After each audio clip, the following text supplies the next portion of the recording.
good evening, everybody. Tonight's a little bit different. I'm using my nice microphone and doing this at the computer, which is why you don't get to see my sterling face. But then again, my face was made for radio, so you can enjoy my buttery smooth voice. It's thunder booming outside here in Jacksonville, Florida, so I've decided I don't want to trek the 20 feet into the shed. One, for fear of slipping on the grass with my shiny new hip, and also, well, let's just say Zeus is active today. And with my magnetic personality, you never know. So I'm sitting here doing some video editing. Tomorrow morning I have an appointment early, so I'll be gone. But I do have a video already scheduled for automatic release around 8 in the morning East Coast time. So there will be something for you to have with your coffee if I don't get back in time to do something. And also, I'm working on a video on World War II and post-World War II naval aircraft nomenclature. Now, some of you guys are probably already familiar with it, but the Navy had what seems like a confusing set of letters for just about every airplane, but once you learn what these things mean, it makes perfect sense. Classic example is you look at a F4F4-4 Wildcat, and then you look at an airplane and it's labeled a FM-1 Wildcat, and of course what that really means is F for fighter, and the M stands for the General Motors. It was the Eastern Division that made the airplane, and the -1 meant it was an iteration of the aircraft.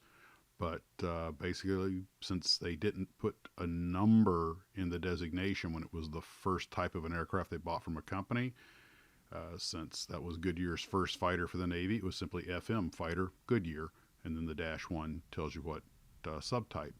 Whereas that same airplane made by Grumman would have been F for fighter, 4, meaning it's the fourth fighter that they bought from, and the next F stands for Grumman. And don't ask me why Grumman got an F. It's just that's the letter the Navy assigned to it. And then, of course, -4 tells you what model, which means 6 guns in the folding wing. Although some of them, I understand, some of the F4Fs-4s actually were made with only 4 guns at the request of pilots in the Navy, but or it may have been the FM1s that did that.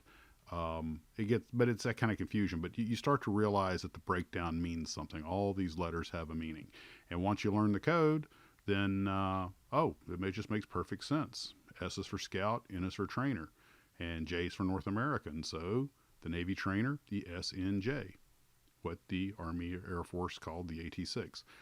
I'll go into detail with that with the video once I get it done. And hopefully I have that ready in a few days, and just a whole bunch of stuff going on. And so other than that, guys, really not a whole lot going on this evening, just stuck in the weather. And we will see everybody tomorrow night.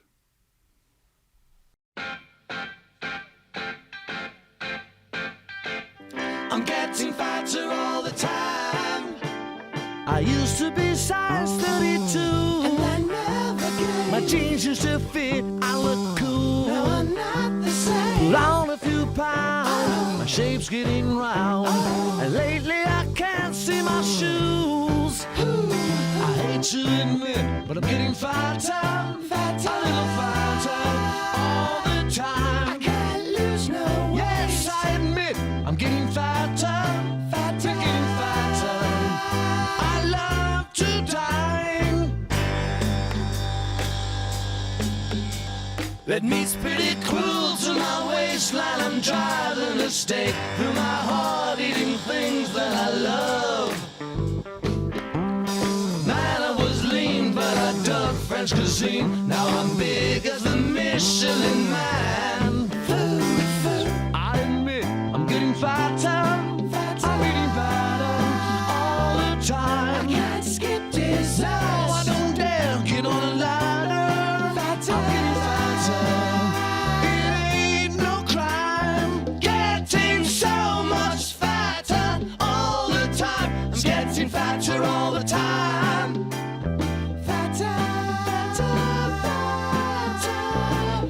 Getting fatter all the time.